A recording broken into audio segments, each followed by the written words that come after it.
So good morning, everybody. This is one of the first sessions of Let's Talk About Risk. The idea of this series of video casts and podcasts is to have general discussions about this very fascinating topic that is risk management, and go over different industries and see and give feedback that can be useful for the different viewers. It is really a great honor for me, a pleasure to have as our first guest, Dr. Philip Sander.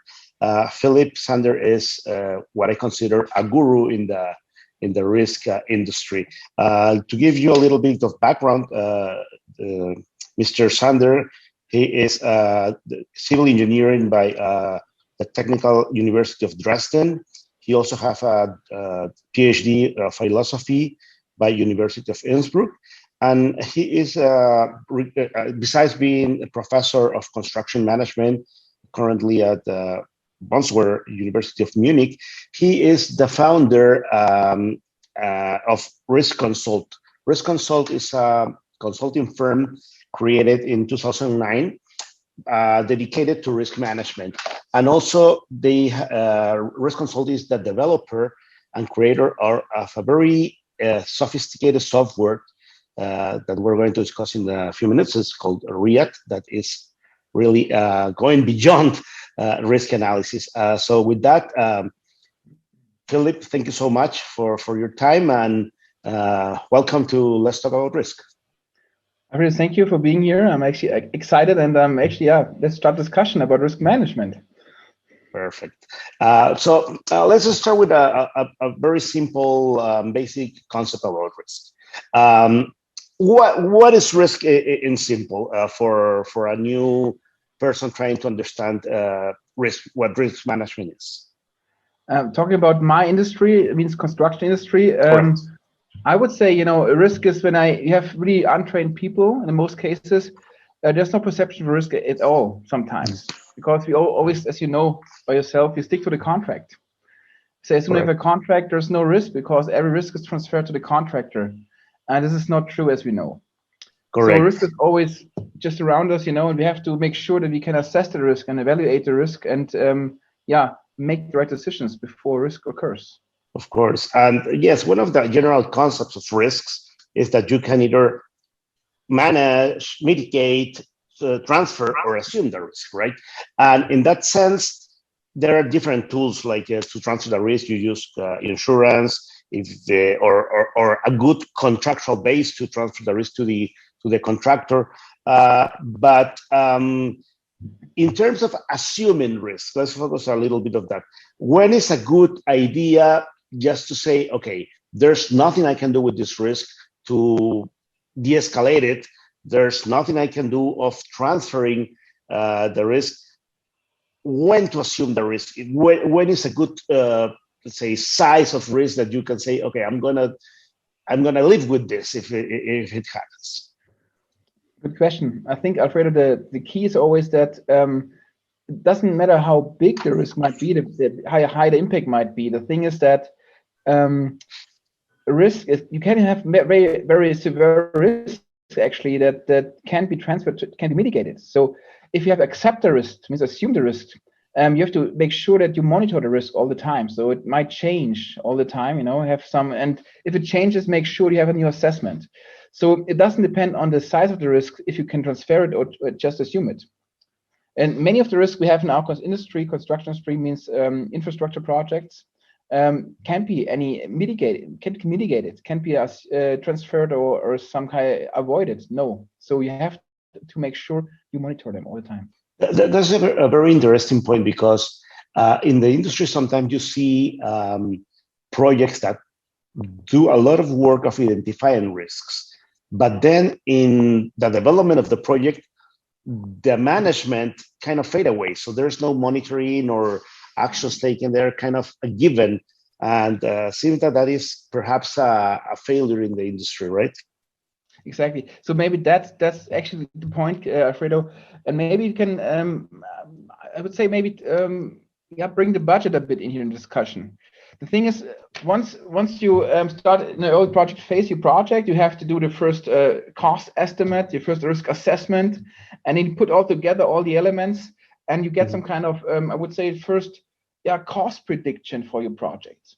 And then as we both know, you more than me, you have a budget maybe formed out of this cost estimate. Right. And after this, everything it seems fixed. So everything is done, is determined, and then you go into the project and just measuring everything against the budget. Right. But many forget the real cost of the project. So the budget is just a figure, as I always say. You know what I'm talking about, and you have to monitor the budget too. So make sure you validate the budget. Make sure you know how high is the probability of exceeding the budget. Right. And this is something, and you have to, by doing this, you have to do the risk assessment.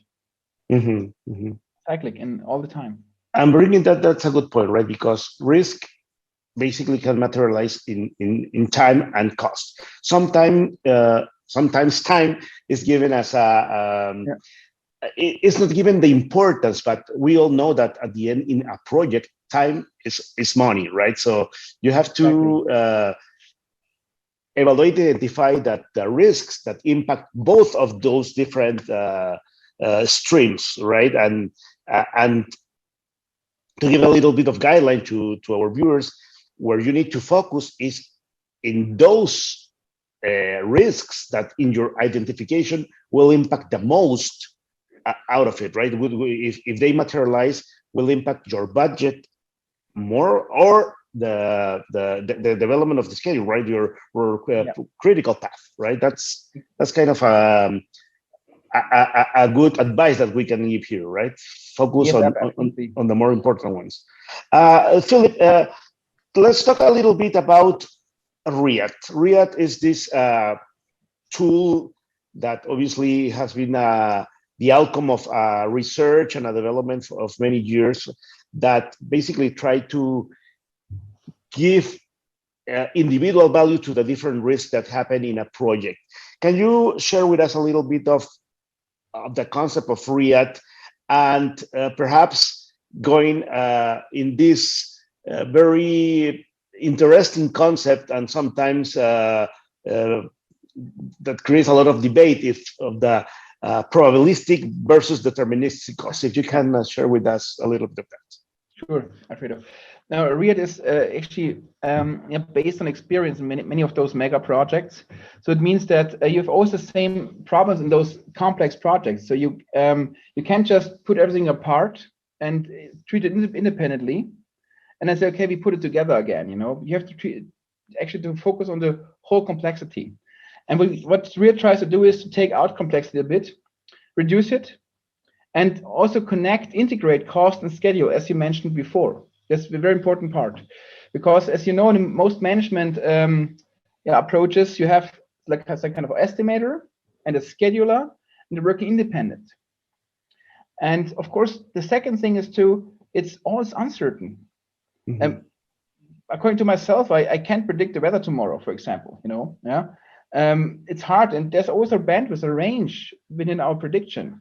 And imagine we have a project that runs over 10 or 15 years, and there's no way to make a point estimate. No way. So what we have to do is to bring more transparency in. That means using the ranges according to our knowledge. That's the probabilistic approach, like a 3-point estimate, best case, most likely, and the worst case scenario, and bring this together. And I would say keep that uncertainty throughout the whole analysis. And as a result, you get that curve, that range, and see what the impact can be on your project, including risk and escalation too. Yes, because as in my experience, sometimes you see that lenders or even your typical management, they want to know a number, right? And that's understandable. They want to know what is the cap, in which range they should, from that cap, in which range they should move downwards.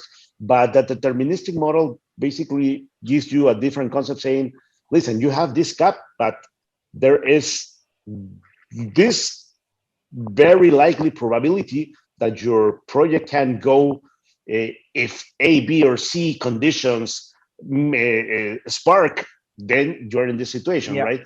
And that sometimes is a difficult concept to assume, because it seems that gives the idea that you are going to increase the budget, but if the risk materializes, that is going to be a given. There's no way that disappears, right? Absolutely. Maybe that's a good point to just talk about a bit maybe roles in the project, because we have different roles. Like I would be an engineer in the project looking for the cost of the project. A good prediction, it's my task. But the investor, for example, he's looking for that, as you said, the single number. He has to acquire the money from the banks, for example, and make sure that he finances the project. But now, how to bring both worlds together, actually, that's a good question. And I think that's the way using probabilistic, because what we as engineers should do is make a transparent prediction of our cost. And as we said before, it comes in a range, of course. And the investor can decide how much risk he wants to take to cover his budget. So he can go in the low end of the curve, say, okay, I'm take more risk because I have a high probability of exceeding my budget, or he can cover more. Yes, that's what we call the risk appetite, right? Exactly, risk appetite. Yeah, absolutely. And one question, because I discussing risk with several persons. One of the questions comes like, okay, I'm a small project. Do I really need to take care of risk management? Am I too small for that? Is there like a threshold, or is this just for what we call mega project, that basically in concept are projects above the $1 billion? Yes, that's a very good question. I hear it very often, that question. The answer is quite easy. Not easy, that's wrong. It's you have to some kind of introduce a scalable approach. That's important. You don't want to put a full risk management process for a mega project into a smaller project where you don't have the resource, and this doesn't make sense to have all that effort. So, for example, the second point is it's important how relevant the project is for the client. So, I give an example. We have here in Tyrol, I'm right now in Innsbruck, many small communities who are building maybe some smaller hydropower plants for their own use. And there may be smaller projects, like maybe 30 million euros, for example, but for them, it's essential. If the project fails, they go bankruptcy. Correct. So they will go with a better process to make sure they reach their goals and don't fail. If you take, for example, the Deutsche Bahn, the German railway organization, they wouldn't care about 30 million bucks, Correct. They would say it's a high level for us that this is relevant. Yes, and I will say bringing this to a smaller scale concept.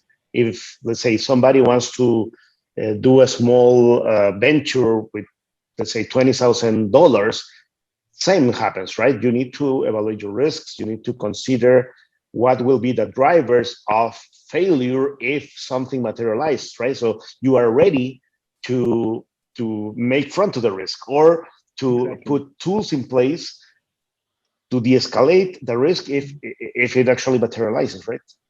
Exactly. And you're talking about tools, that's correct. So you talk about RIAAT. RIAAT is really made for the bigger projects, I would say.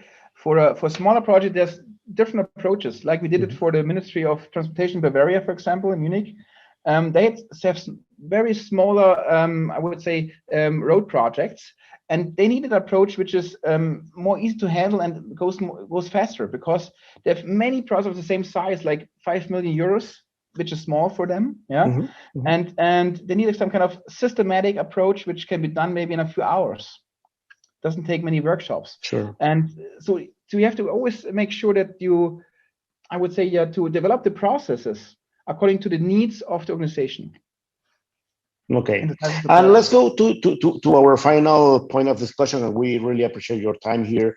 Let's talk a little bit of the current situation. Well, current more than 1 year now that we're in this pandemic scenario.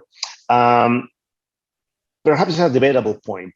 The pandemic occurrence, that's something that could say is new, could have been anticipated?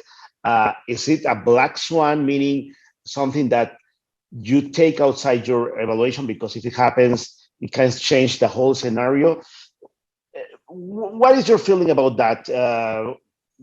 Did the market or the project industry kind of oversaw a pandemic that we know that occurs from time to time? I know that the impact has been perhaps absolutely bigger than what we have all anticipated, but what do you feel about the pandemic situation in terms of risk? Yeah, a good question again. So I would say it's not a black swan, you know, it's more like a game changer. A black swan would be really an unknown that's never happened before, and I'm very surprised when it occurs. We had it before. There you go. Yeah, we know the pandemics, and there are many papers about the pandemic. I think even the German federal government, there was a paper about a pandemic, a future pandemic that could occur. Yeah, now it occurred. Yeah, not as severe.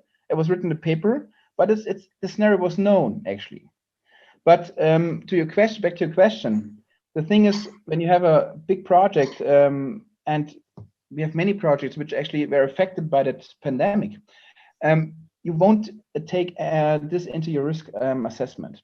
Why not? Because as you said, you mentioned it changes the project. It's a new project after the pandemic.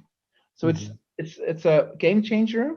We call it game changer, and it would be out of the system limits we're looking for inside the assessment. Right. So one of the things that you have, or at least I've seen in the market doing some research, is that many projects reacted postponing or canceling the projects, right? Is that, I mean, besides understandable, is that a good tool or is kind of a desperate measure in terms of not having foreseen that this could impact? Is there any thought on that? Maybe start with to distinguish I would say private projects and the public projects. That's an important thing.